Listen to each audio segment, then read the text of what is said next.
Beberapa hari ke depan, masyarakat akan mulai mudik Lebaran.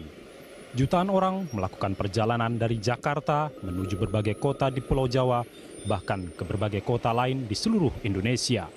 Seperti tahun-tahun sebelumnya, arus mudik selalu dibayangi aksi-aksi kriminal. Aksi kriminal yang paling sering menimpa pemudik adalah hipnotis, juga pembiusan. Tidak heran jika Polda Metro Jaya juga polda-polda lain mengimbau masyarakat lebih berhati-hati. Aksi kriminal dengan modus hipnotis di tahun-tahun sebelumnya kerap menimpa pemudik saat di stasiun, terminal, di kereta api, atau di angkutan umum lainnya. Kejahatan hipnotis tidak hanya menimpa pengguna angkutan umum.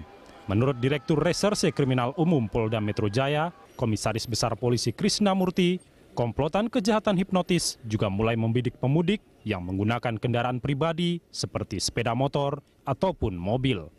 Meski polisi membuka banyak posko pengamanan saat arus mudik dan balik, namun pemudik sebaiknya menyiapkan langkah pencegahan dengan mengenali modus-modus kejahatan hipnotis. Seperti jangan mudah percaya dengan orang yang baru dikenal di perjalanan dan menghindari tawaran makanan dan minuman dari orang-orang asing. Intinya, selalu waspada agar tidak jadi korban kejahatan.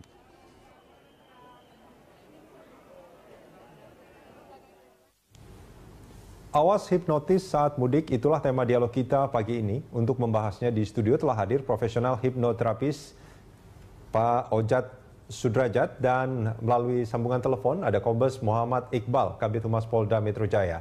Pemirsa, kami juga mengundang Anda untuk memberikan komentar lewat SMS ke 0811-833-5551 atau melalui pesawat telepon di nomor 021-52900-308 atau 021-52900-311. Sebelum ke Mas Ojatsu, saya ke Pak Iqbal dulu. Pak Iqbal, selamat pagi Pak Iqbal. Selamat pagi, Mas. Ya, Pak Iqbal, ini kalau kita bicara soal kejahatan hipnotis, apakah sudah ada catatan selama Ramadan ini, Pak? Alhamdulillah, sampai saat ini belum ada kejahatan hipnotis. Modus ya, dengan modus hipnotis itu.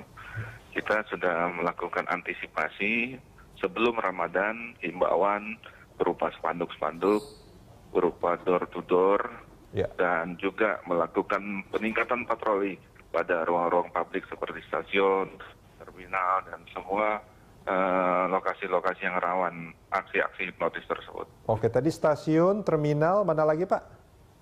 Stasiun, terminal, itu bus, kereta api, dan juga seluruh ruang publik lainnya seperti mall, perbelanjaan, begitu ya, pusat-pusat ekonomi lah.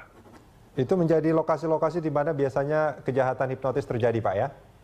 Betul, dari catatan kami, memang tempat kejadian perkara, aksi-aksi hipnotis itu terjadi pada ruang publik. Pada ruang publik memang, dan biasanya ramai seperti itu? Betul, sangat ramai. Nah, momentum pada saat arus mudik dan balik nanti menjadi sasaran mereka, karena selain ramai, terus juga konsentrasi masyarakat juga kadang-kadang terpecah. Nah, disitulah mereka memulai aksinya. Karena memang pelaku-pelaku itu mengambil kesempatan itu. Ada beberapa korban yang memang terpengaruh, tidak sadar. Mereka ditatap lama, begitu ya. Terus ditawarin minum, makan, dan sebagainya. Disitulah aksi-aksi mereka, modus-modus itu yang mereka lakukan dari catatan kami. Banyak juga pengungkapan kasus tahun-tahun lalu sudah kita lakukan, kelompok-kelompok itu sudah menjadi catatan kami dari kawan-kawan reserse, seluruh Polres dan Polsek sudah memetakan kelompok-kelompok mana yang akan bermain. Mudah-mudahan kita dapat menekan kejahatan yang bermodus hipnotis ini, Mas. Oh iya Pak Iqbal, maaf kalau dikatakan tadi bahwa sudah ada semacam catatan, sudah ada semacam apa namanya, ya mungkin ini apa namanya informasi di kepolisian ada kelompok-kelompok. Artinya sebetulnya mereka tidak main sendiri. Yang pertama, pelaku itu pasti tidak sendiri dan orang-orangnya sudah diketahui. Ya, begini, jaringan kelompok hipnotis kita kan punya catatan. Orangnya, jaringannya itu-itu saja, dan tanpa menyudutkan ini ya, suatu suatu etnis atau kelompok, biasanya aksi-aksi hipnotisnya dilakukan oleh kelompok-kelompok yang berbadan hitam, tinggi, ya seperti India begitu ya. Dan itu harus diwaspadai, Mas. Oke, Pak, itu biasanya mereka kalau berkelompok itu berapa orang, Pak, untuk melakukan kejahatannya, Pak? Sebenarnya mereka melakukan kejahatan 1-2 orang, tetapi kan ketika kita lakukan pemeriksaan, penguraian terhadap si tersangka, mereka banyak jaringannya, 1, 2, 3 orang itu mereka berkelompok. Ada yang melakukan aksinya di misalnya stasiun Jatinegara, ada yang melakukan aksinya di Senen, Pulau Gadung, dan sebagainya. Oke, Pak Iqbal, ini modus-modus yang dilakukan sama mereka seperti apa contohnya, Pak? Modus yang dilakukan oleh mereka melakukan komunikasi langsung. Mereka memilih sasaran yang terlihat bingung, tergopoh-gopoh, dan biasanya sasarannya lemah, misalnya ibu-ibu gitu ya. Ibu-ibu membawa barang yang berat dan sebagainya, mereka melakukan komunikasi, berpura-pura melakukan pertolongan atau bahkan bertanya. Nah itu mereka menatap terus biasanya juga memegang salah satu daripada tangan dan lain sebagainya, terus langsung melakukan aksinya. Nah sehingga korban menurut apa yang diperbuat oleh mereka. Oke. Bahkan semua perhiasan, semua barang diserahkan oleh korban kepada pelaku. Itu yang pertama. Yang kedua, modusnya adalah menawarkan minuman, makanan mungkin di bis, di kereta api, atau bahkan di terminal. Nah itu makanan-makanan tersebut juga ada yang modusnya dicampur oleh mereka. Obat bius seperti itu, Pak, ya? Iya, obat bius. Ya. Pak, iya, Pak Iqbal, ini kalau tadi dikatakan modus-modusnya itu dengan cara komunikasi yang pertama memberi bantuan seolah-olah dia mencoba untuk membantu seperti itu ya. Terus ada katanya juga ada dengan cara menatap calon korban gitu, Pak, dengan melihat seperti itu ya. Betul. Mereka menatap, terus tatapannya lama, nah sehingga disitulah hipnotisnya berpengaruh. Nah sehingga kami menghimbau bagi masyarakat yang ingin mudik, kalau ada beberapa orang masyarakat yang melakukan hal itu, kita harus konsentrasi, jangan terlalu lama menatap.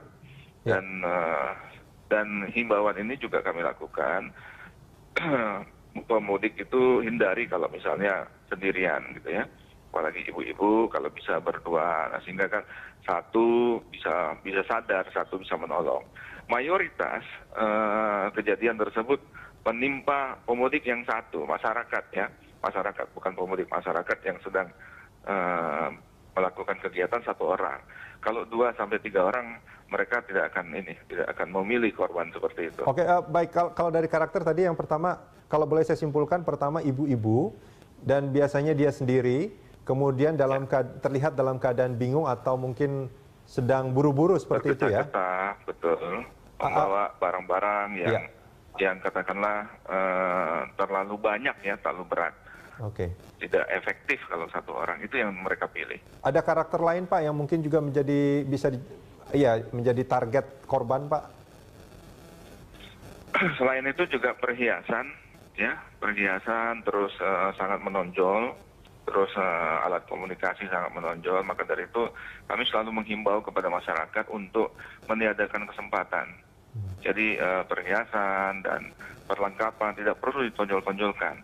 Kalau mudik ya sudahlah, mudik saja, nggak perlu pakai perhiasan, nggak perlu pakai handphone sampai 2-3, itu akan memancing pelaku-pelaku.